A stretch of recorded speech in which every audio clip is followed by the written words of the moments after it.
Hello there, a very good evening and welcome to another edition of Primetime News on TV1. I'm Charlotte Benedict for the Newsfirst team. And I'm Naveksha Gunasekara, and here are your headlines for tonight. The headlines on Newsfirst. SJB MP Chaminda Wijesiri sentenced to 18 years in prison for assaulting and threatening police officers. Sajith Premadasa rallies behind convicted MP Chaminda Wijesiri, calls him a strength to the nation. Dayasiri Jayasekara says Chief Justice should step aside if Judge retirement age proposal reaches court. Justice Minister rejects allegations, says Judge retirement age move targets no individual. Rakita Rajapaksha, Charit Abe Singha granted bail in Harakkata bribery case. Charit Abe Singha remanded again after failing to meet court-imposed bail conditions. Presidential residences across Sri Lanka to be converted into tourism and investment projects. Draft new Sri Lanka cricket constitution handed over to Sports Minister. On to those stories in detail now. The government has decided to make several presidential mansions located across the country available for tourism investment projects. Accordingly, 5 presidential mansions are to be leased out on long-term basis.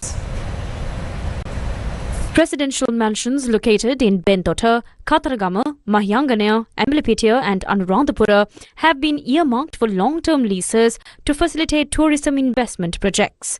The relevant proposal was submitted to the Cabinet of Ministers by President Anurukumara Dissanayaka at yesterday's Cabinet meeting. The government stated that while several presidential mansions have been maintained in different parts of Sri Lanka for official duties and private retreats of the President, these properties are not being used for the activities of the current President.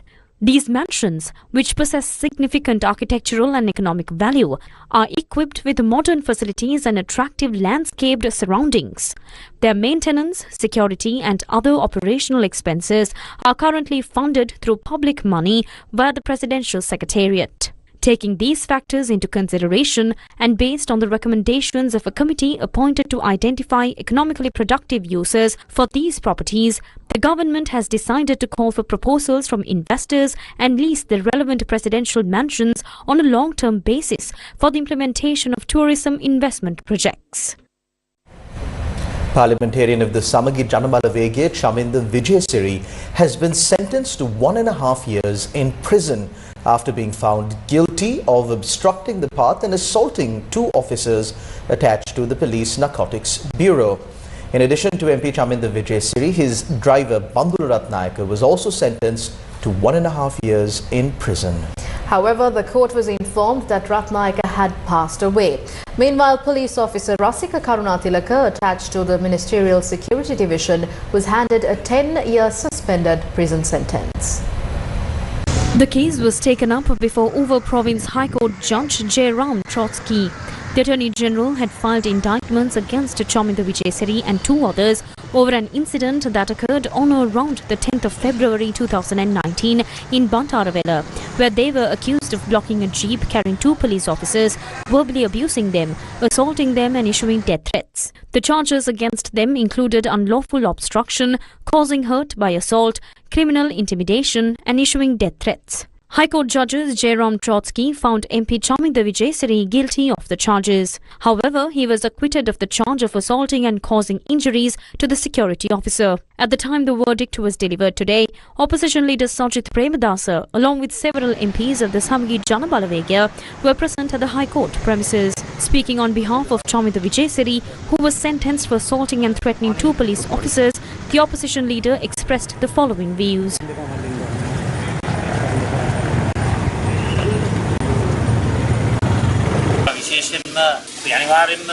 We will definitely appeal this decision. I believe it is important to obtain a proper determination through the panel of lawyers, including the President's Council, who appeared for him in this case. Chaminda Wijesiri is not only a great strength to the Badula district and the Samagi Janabalawege, but also to the people of Sri Lanka as a whole. Badula district Samagi Janabalawege පමණක් නෙවෙයි අපේ ලංකාවාසී ජනතාවටම ලොකු ශක්තියක් The opposition leader, who arrived to express support for Chaminda Wijesiri, also criticised the government's proposal to change the retirement age of judges. Today, the executive is attempting to take over the judiciary and undermine judicial power. By changing the retirement age of judges and failing to fill vacancies in the judiciary, a serious threat has been posed to the independence of the judiciary, democracy and people's sovereignty and the people's mandate. The executive is preparing constitutional amendments that would interfere with the judiciary. We want to ask the present government whether it received a mandate from the people to change the retirement age of judges. The Samagijana Wijesiri, as the main opposition party, together with all other progressive forces, will take the lead in defeating these arbitrary and authoritarian attempts by the government through the strength and power of the people.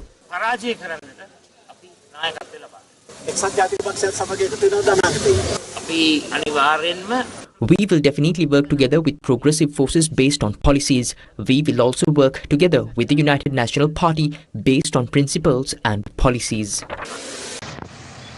Meanwhile, Chaminda Wijesiri, who was sentenced for assaulting 2 police officers and issuing death threats, was taken to the Batulla prison this afternoon.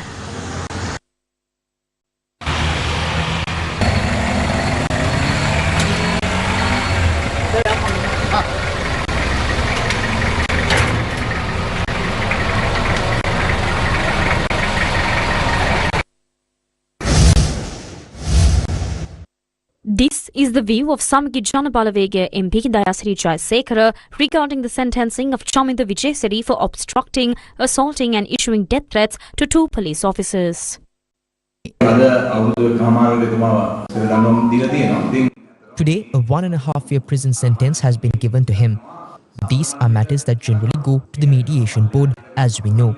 This was actually not referred to the mediation board by the lower court. The main charges here are actually verbal abuse and intimidation, followed by wrongful restraint. These normally should go to the mediation board. Since this was not done by the magistrates' court, it was instead presented to the High Court by the Attorney General. Therefore, the High Court judge cannot do anything else because he cannot say that the lower court is going to resolve it. These are issues where the decisions that should have been taken from the other end were not taken. So that is why I am saying people are being pushed inside like this for 2 or 2.5 years, one by one. If you go to any village in Sri Lanka and look, there is verbal abuse and intimidation as well as wrongful restraint happening in plenty. Just go to a mediation board and see how many such cases are there. What even is this? Where does this all end?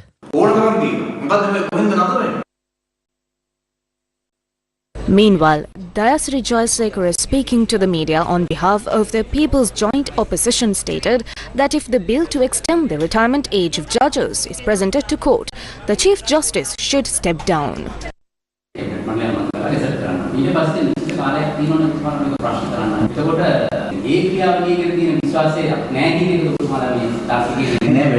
No, the issue is this. As we said, one should not judge their own case. Now, in Hong Kong, if I remember correctly, our Professor G.L. Pires would remember the Chief Justice stepped down in that instance. When a similar move as this was brought there to extend the term, he said, I am stepping down from this.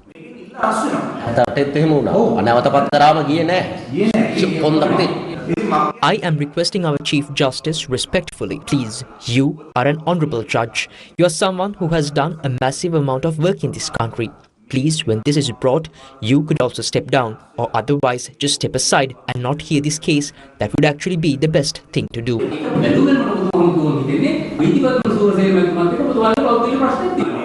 No, there is no such issue. I respect him very much. He has delivered a very important judgment.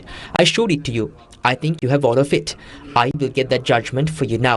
Read that judgment. Vijit Maralgoda, Nawaz and Jayant Silva, all whom are highly respected judges of this country, have stated this very clearly in a judgment.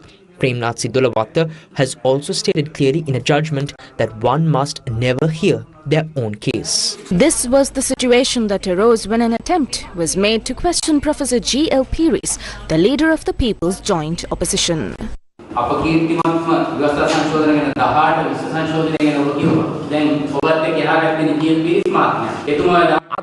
අද මේ පුවත්පත් සාකච්ඡාවේදී මේ පුවත් මේ press conference අලකිරීමේ සම්දර්ශනය කරන්නේ නැහැ. වැදගත් ප්‍රශ්නයක් තියෙනවා නම් අහන්න. ඉතිහාසය ගැන අපි වෙනම පුවත්පත් සාකච්ඡාවක්. ඉතිහාසයෙන් 18 විශ්ව සංශෝධනය ගැන ඒක අපකීර්තිමත් කියනවා. මේ පාර්ලිමේන්තු නියෝජනවල වැඩගත් මහත්වරු ඉන්න ඒගොල්ලන්ත් එක්ක කතා කරන දේවල් ටිකක් තියෙනවා. ජයසිරි තුමනි ඔබතුමා මේ තාම වැදගත් කාරණයක් වගේ නාට්‍ය දෙයක් කරනවා. අද ඔබතුමා ඔය විදිහට කියපු කාරණයක් එක්ක දැන් මේක එකට පටලවලා සමාජය වැඩිද තේරුම් ගන්න පුළුවන්. මේකත් වැදගත් කියන්නේ ඔබතුමා ඔය විදිහට පුවා මේ අර එකතු වෙන කොටස් ආදී භාෂාව ඒක ඔබතුමා ඩිවිෂන් එකක් තියෙනවනේ ඒක අපි පිළිගන්නවා. හැබැයි දැන් මේ දඩමී ඒකේ දඩයම් කරන්න හදන නායකතුමාම ඇත්තටම නිශ්චිතව නම් කවුද ඒ A process of hunting individuals who have the strength to put up a fight in the next presidential or parliamentary election and cannot be defeated has been initiated. There are a large number of fabricated lawsuits filed to kick off that process. So what these people are doing is a plan to strengthen that even further. අද ජනම මේ ආපහුත් කියන්නේ මේ අලකිරීමේ ව්‍යාපෘතිය නැහැ. දැන් මේ මාධ්‍යම පටන් ගන්න ප්‍රජාතන්ත්‍රවාදය ගැන කතා කරන්නේ හැබැයි මාධ්‍යවේදීන් ප්‍රශ්න අහන්න දීලා ඒකට අවස්ථාවක් දුන්න එකම නෑ. බර ජනම පුවත්පත් සාකච්ඡා අලකිරීමේ නැවත තුන් සැරයක් ගියා ප්‍රශ්න අහන්න කියලා. අහන්න දෙනවා.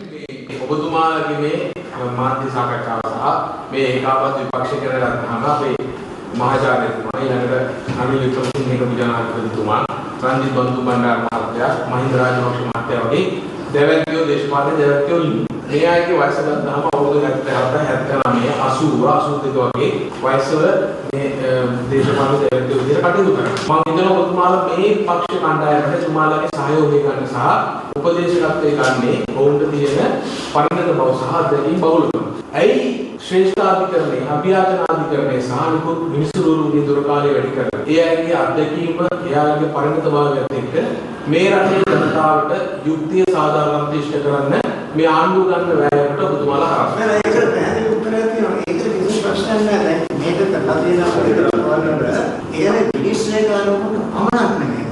විශේෂඥ වෛද්‍යවරු දැන් අද අපේ රටේ ඒකට විශ්වාස කරනවා හැදුනේදී ඒ වෙන රටවල දැන් අධිකරණ අමාත්‍යවරයා පාර්ලිමේන්තුවේ සාධාරණීකරණය කරමින් මේක තිබුණා. ඒතුමා සාධාරණ කළා නිදර්ශන කීපයක් සඳහන් ප්‍රසිද්ධය අමරිකානු එක්සත් ජනපදයේ එක්සත් රාජ්‍යයන්ගේ හැම රටකම විනිශ්චය පමණක් තෝරාගත්තේ නැහැ. විශේෂඥ වෛද්‍යවරු විශ්වවිද්‍යාල මහාචාර්යවරු එතකොට රාජ්‍ය සේවයේ අංශ ප්‍රධානී මේ හැමෝටම පොදුවේ ප්‍රතිපත්තියක් අනුගමනය කරනවා. Parliamentarian Namal Rajapaksa says that the proposal to extend the retirement age of judges is being brought forward without public consent.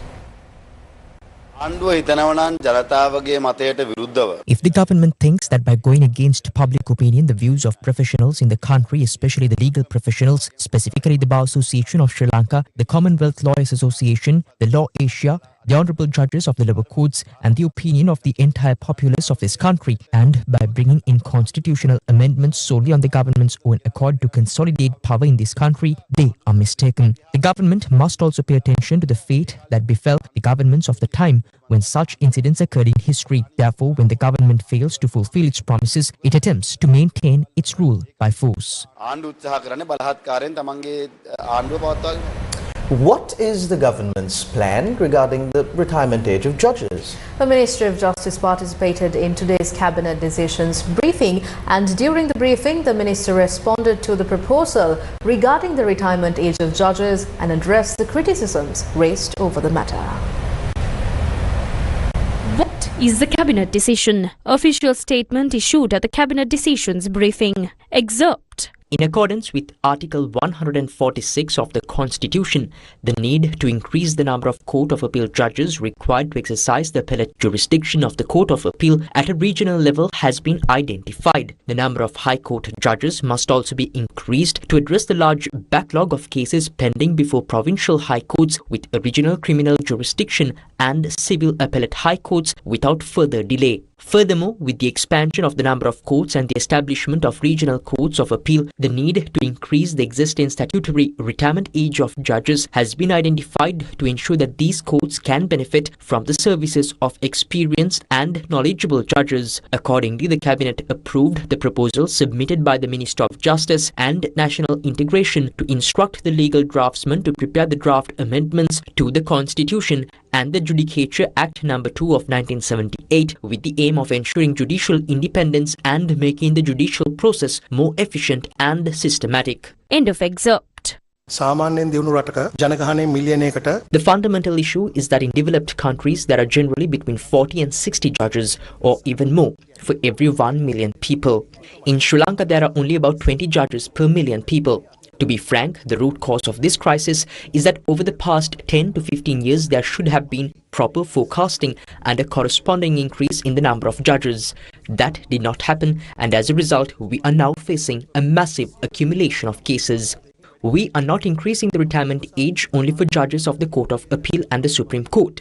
By amending the Judicial Act, we are increasing the retirement age of district judges, magistrates and all other judicial officers by 2 years. One of the primary reasons for this increase is that experienced and mature judicial officers are essential for the functioning of the courts, and their expertise helps accelerate the hearing and disposal of cases. In addition, there has not been a revision of the retirement age since 1978. As judges gain greater maturity and experience, the law itself develops. It also enables the judicial process to become more efficient. Based on these considerations, we are seeking an overall increase through this proposal. Furthermore, this is not an idea that emerged yesterday. In 2016, the Bar Association also proposed increasing the retirement age of Court of Appeal judges and others. Likewise, Rauf Hakim discussed such an increase before a Parliamentary Oversight Committee around 2015 and 2016. I believe this has been a matter regularly discussed within the profession since around 2017. During the recent period, I have received observations from the Bar Association. That is correct. We considered the points they raised. We also took into account the views they expressed through press conferences. In addition, as you mentioned, the Judicial Service Association and judges themselves have sent me a letter. I believe they may have sent one to the President as well. They have raised several concerns and we have taken those into consideration too. However, it is around 65 judges who have taken a position on this matter, while the association itself represents 294 judges. There are also 94 High Court judges. Therefore, out of a total of 388 judges, around 65 have expressed opposition. Nevertheless, we have carefully considered the issues raised in their objections. We are not dismissing any concerns. They frequently argue that this would undermine the independence of the judiciary. However, they have not clearly explained how that would occur.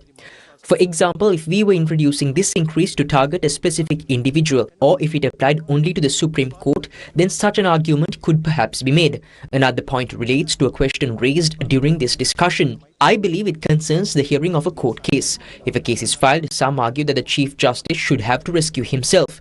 The Honourable Opposition MP has the right to express that opinion. However, under our legal framework, it is this court system that is empowered to hear cases in this country. For example, in the past, contempt of court cases, direct cases involving allegations of contempt against the judiciary, have been heard and determined by the judicial system itself. Similarly, cases regarding the deduction of judges' payee taxes have also been heard before the courts. That is how the legal provisions operate. I also recall a case involving a former justice regarding whether a gratuity payment could be deducted from a pension. That too was brought before the courts. This is the system that exists in our country. Therefore, I believe our judiciary will hear these matters independently. If someone says the Chief Justice should rescue himself, it suggests that person has doubts about the independence of the judiciary and the Honourable Chief Justice.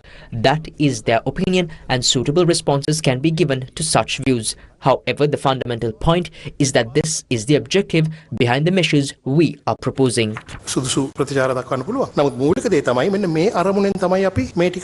අභියෝගයක් එල්ල වෙනවා ආණ්ඩුවට මේක දෙසැම්බර් මාසයෙන් පස්සේ කරන්න කියලා. දෙසැම්බර් පළවෙනිදාම පස්සේ කියන්නේ දැන් ඉන්න අගමැතිතුමාගේ විශ්‍රාම යෑමේ වයස එනවා මේ දෙසැම්බර් මාසේ. මේක ජනමත විචාර මේ ආණ්ඩුක්‍රම ව්‍යවස්ථා සංශෝධනයකට යන්න ඕනේ. ඊළඟට පාර්ලිමේන්තුවට දාන්න ඕනේ. තව වැඩ ගොඩක් තියෙනවානේ මේක කරන්නත් මේ මූලික මේ අනුමැතියනේ කැබිනට් එකෙන් ලැබිලා තියෙන්නේ. ඔබතුමාලට ඒක ඒ අභියෝගේ බාර ගන්න පුළුවන්ද? මේ කිසිවක් එක් පුද්ගලයෙක් ඉලක්ක කරගෙන කරන ව්‍යවස්ථා සංශෝධන හෝ පනත් කෙටුම්පත් සංශෝධන නෙවෙයි.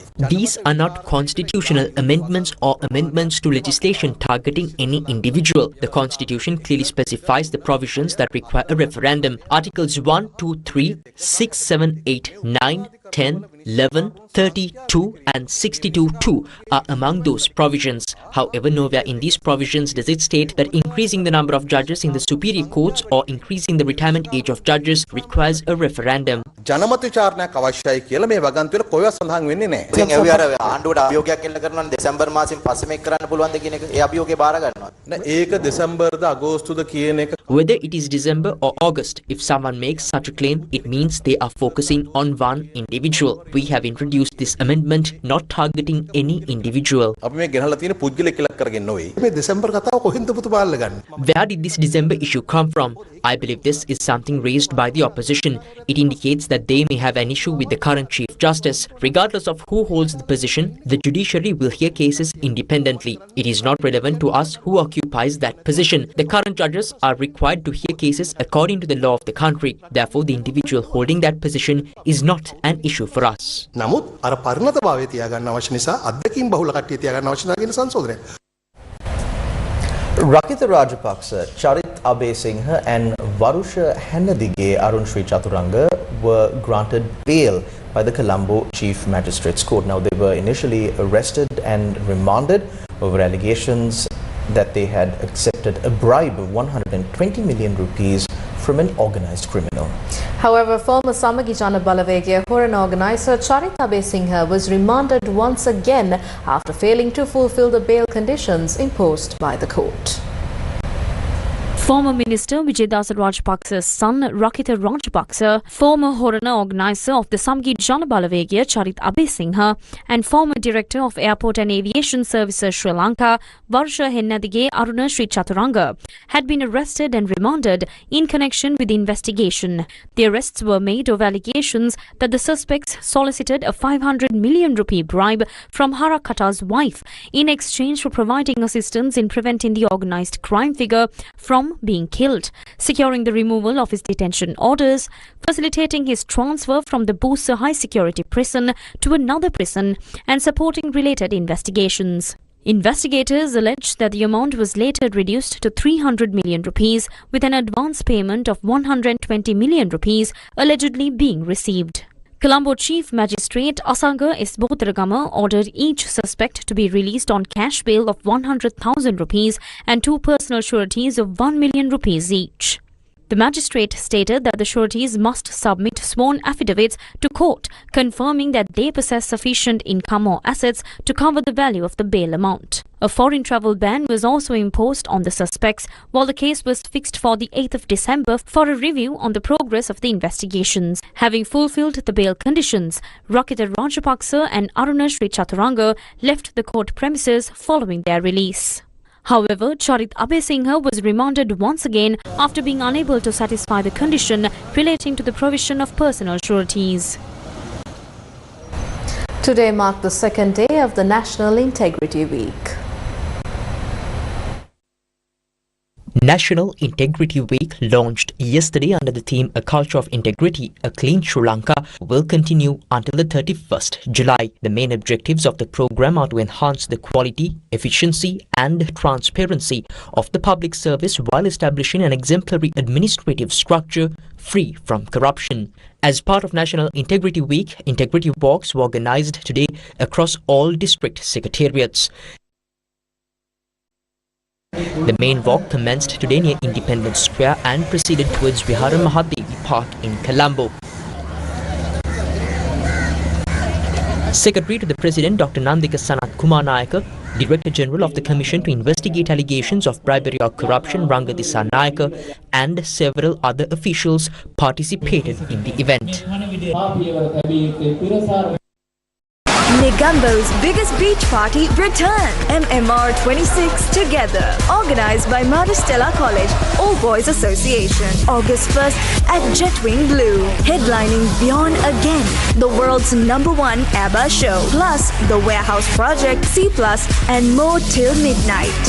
Journey into the past with 19th century views of Ceylon. A rare exhibition featuring historic artworks by renowned British artists. Presented by the George Keat Foundation in partnership with the British High Commission Colombo. Experience this remarkable collection at Westminster House on the 31st of July and 1st of August. Register today at georgekeatfoundation.com.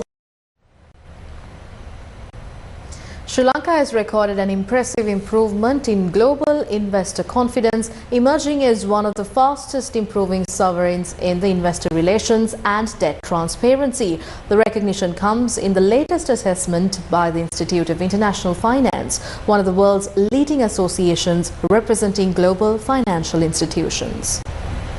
The Institute of International Finance's Investor Relations and Debt Transparency Report 2026, the Transparency Dividend, ranks Sri Lanka among the world's top-performing improvers in investor relations. Sri Lanka was ranked 4th globally behind Vietnam, Belize and Mozambique among countries that recorded the largest gains in investor relations practices. The country's overall investor relations score increased to 43.67 out of 50 in 2026, up from 37.33 in 2025. This places Sri Lanka in the top quartile of the 57 emerging markets and developing economies assessed by the IIF.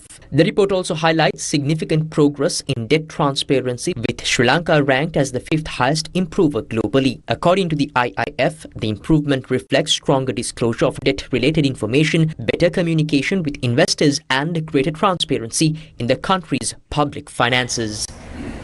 S&P Global Ratings has affirmed Sri Lanka's sovereign credit rating at CCC+ over C, with a stable outlook citing economic resilience despite recent external economic shocks.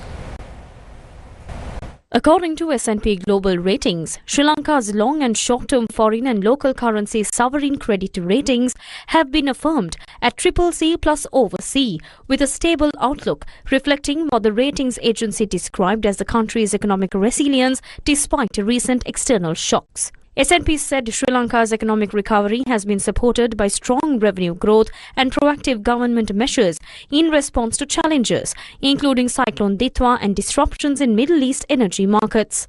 According to the agency, real GDP growth reached 5.1% in the first quarter of 2026. However, S&P noted that external pressures are increasing, with a higher import bill, currency depreciation and rising energy costs contributing to inflationary pressures. The agency said inflation had risen to 6.8%, while gross official reserves declined to $6.45 billion in June. S&P forecasts that Sri Lanka's economic growth will moderate to 3.8% this year, while the current account is expected to shift to a deficit of 1.7% of GDP amidst mounting external challenges.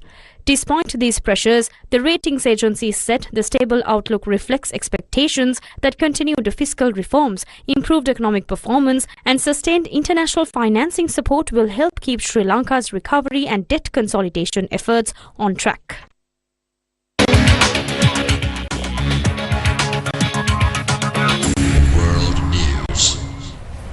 A powerful earthquake has struck Japan's Kyushu regions, leaving several people injured and causing major damage in Kumamoto Prefecture. Viara Virakon brings us more details. Thank you, Nalaksha and Shalan. Now, a powerful earthquake rocked Kumamoto Prefecture in the Kyushu region Tuesday, injuring scores and reportedly triggering an explosion that collapsed part of a shopping mall and left many people trapped. The magnitude 7.1 quake registered up to a Shindo 7, the highest level on the Japanese seismic intensity scale, and prompted multiple strong aftershocks.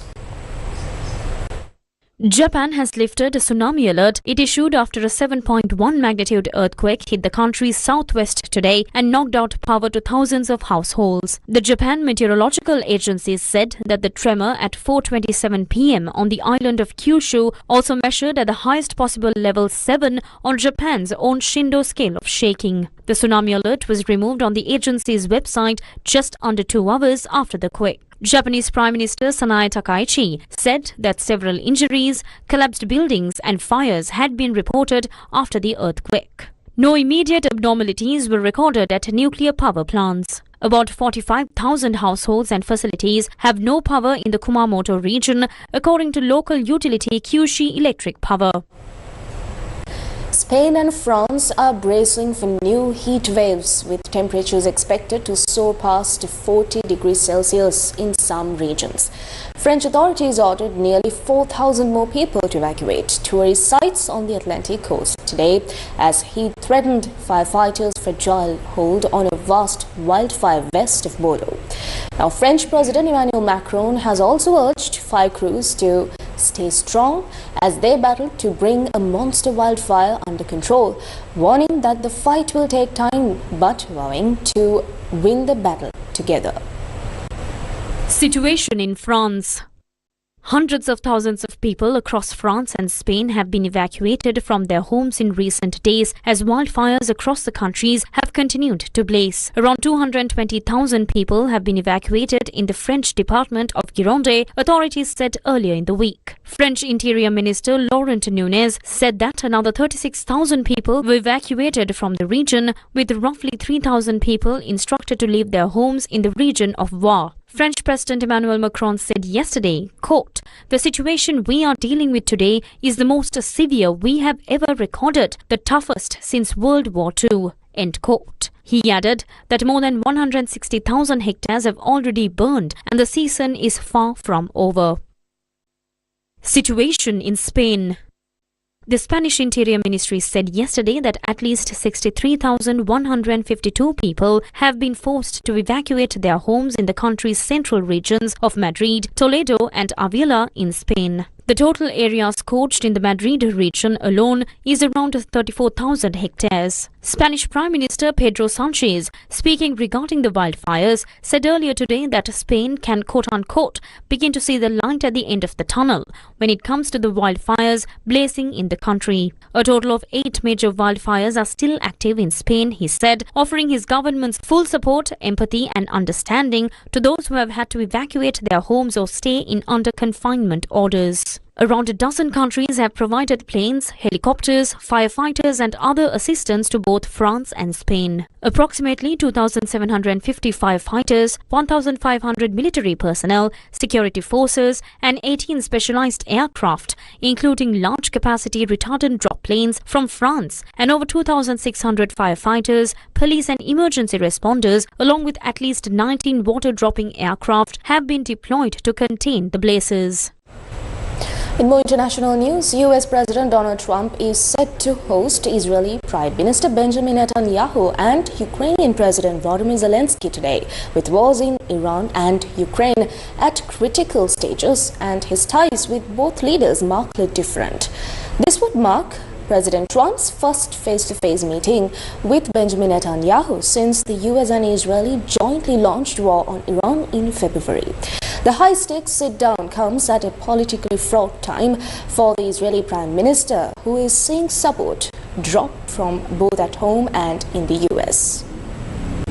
US President Donald Trump will be meeting the leaders of both Ukraine and Israel today. Ukrainian President Volodymyr Zelensky will be first to hold talks with the US President, with their meeting scheduled for around 9:30 a.m. US time. It's their second sit-down this month after the leaders came together for a televised discussion on the sidelines of the NATO summit in Turkey on the 8th of July. Today's meeting, however, will take place behind closed doors. On his arrival in the US, Zelensky said his country's number one priority was, quote-unquote, anti-ballistic defense and strategic cooperation with America. Meanwhile, US President Donald Trump and Israeli Prime Minister Benjamin Netanyahu are scheduled to discuss the Iran war, Israel-Lebanon tensions and the Abraham Accords, a series of agreements brokered by Trump to normalize relations between Israeli and several Arab states. The two men are in Washington to attend a memorial service for Senator Lindsey Graham, a Republican who was one of Trump's closest allies and who frequently tried to coax Trump into providing more support for Ukraine's war. President Trump is also expected to join congressional leaders, foreign dignitaries and former colleagues at Graham's funeral service.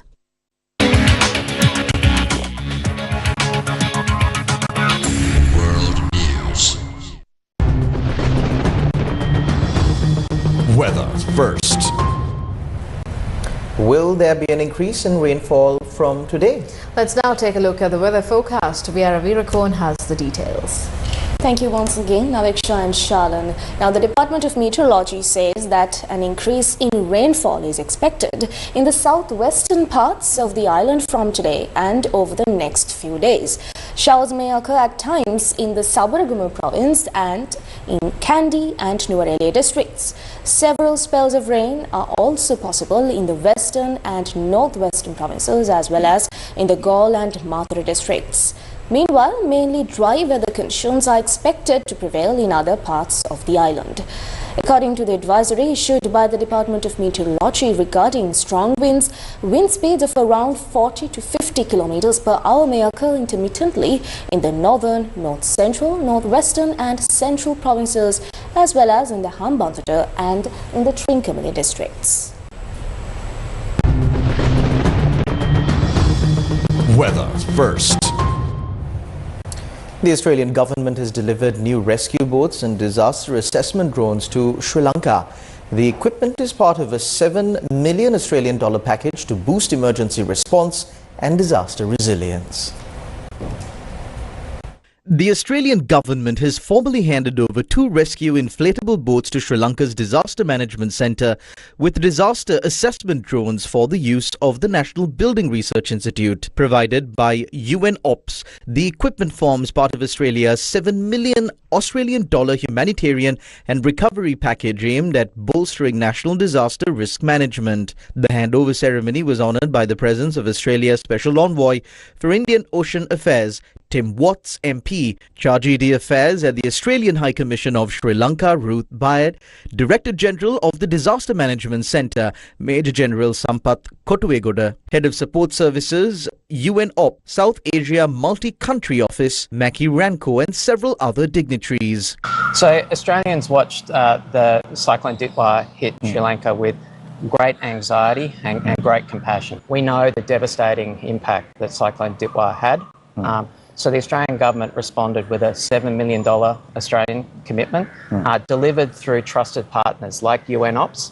And the reason that I'm here today is for handing over these rescue inflatable boats to the Disaster Management Centre, and also for these drones that you can see before me, which will help with the disaster recovery assessments in these responses. What these investments are about is helping locally led, locally driven preparedness to build resilience against disasters like this. One of the things we know is that the effects of a natural disaster aren't just while they're happening. There are these knock-on effects later, and we know that Sri Lanka is experiencing the worst dengue outbreak in more than a decade now. So we are announcing that we are committing $2 million to working with the Sri Lankan government in a response to this dengue outbreak. One of the things that we have learnt in our engagement in the region is we have a outstanding world-class mosquito reduction initiative led from Monash University in partnership with Save the Children. A very effective response. And so we're working with the Sri Lankan government and the community here about the best way that we can use that money to help combat this really terrible dengue outbreak we're seeing at the moment. Today is a very special day. UN Ops, which is an agency that works with us, provided us with 2 inflatable boats along with 2 30-horsepower engines. It is a very valuable gift given the situation we were facing. During Cyclone Ditwa, we needed boats for the Navy and volunteers to use during rescue operations targeting flood victims. We felt the lack of those boats immensely at the time.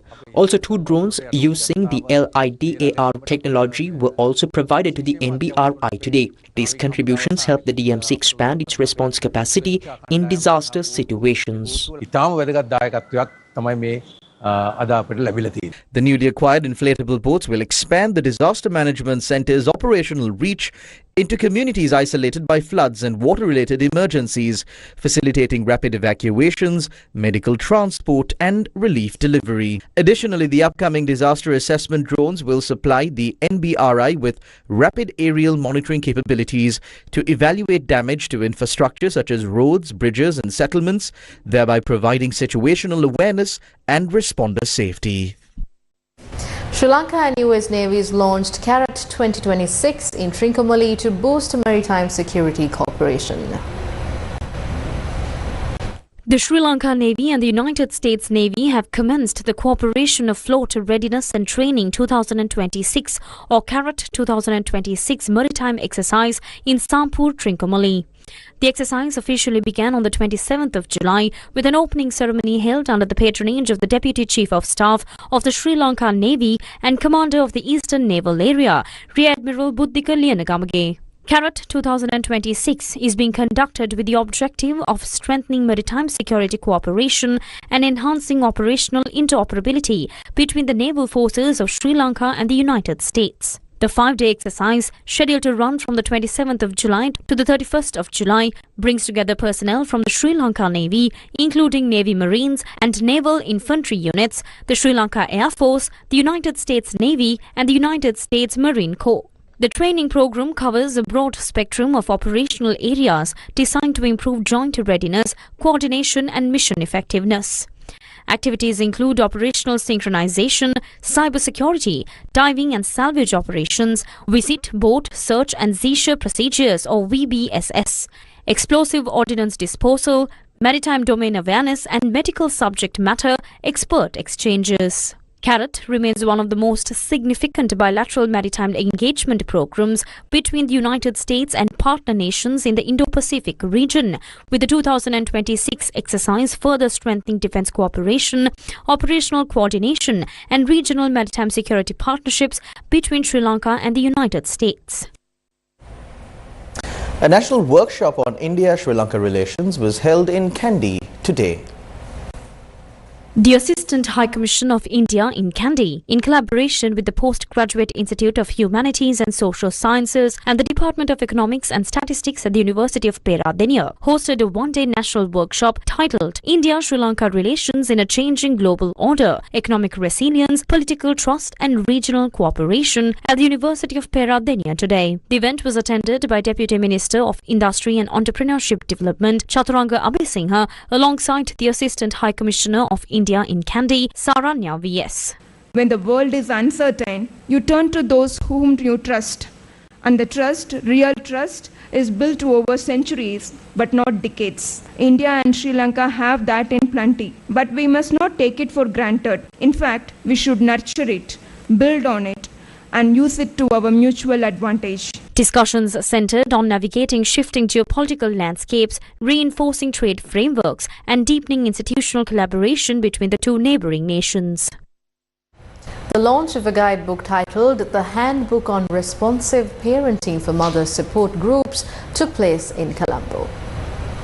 The launch of the Handbook on Responsive Parenting for Mother Support Groups was launched in Colombo today.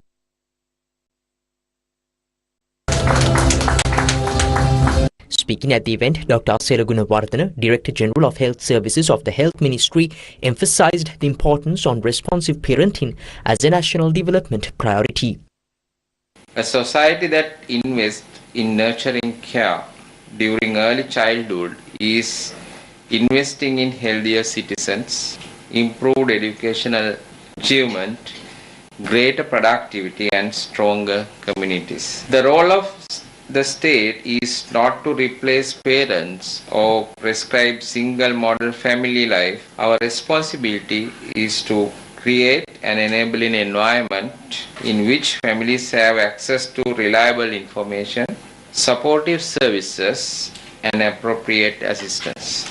Guidance must be scientifically sound, culturally relevant, practical enough to be applied within the diverse household circumstances. Aditi Ghosh, the country director of Child Fund Sri Lanka, spoke on the critical role that parents and caregivers play in shaping a child's development. As Child Fund, we believe every child deserves to grow up healthy, educated, skilled and safe. And we know the foundation for the future of a child is built early in life. It is built through everyday interaction between children and the adults who care for them. Through love, attention, encouragement, protection and responsive care, parents and caregivers play one of the most important roles in shaping a child's development. This belief has guided our work on responsive and protective parenting over many years. This guidebook we launched today represents much more than a technical guidance. It represents what can happen when evidence is brought together with government leadership, community ownership, and a shared commitment for children. It is also a powerful example of how partnership can create sustainable impact. The guidebook is a joint initiative between the Child Fund Sri Lanka, the Health Promotion Bureau and the Ministry of Health, and brings together practical messages on parenting, child development, feeding, safety and child protection.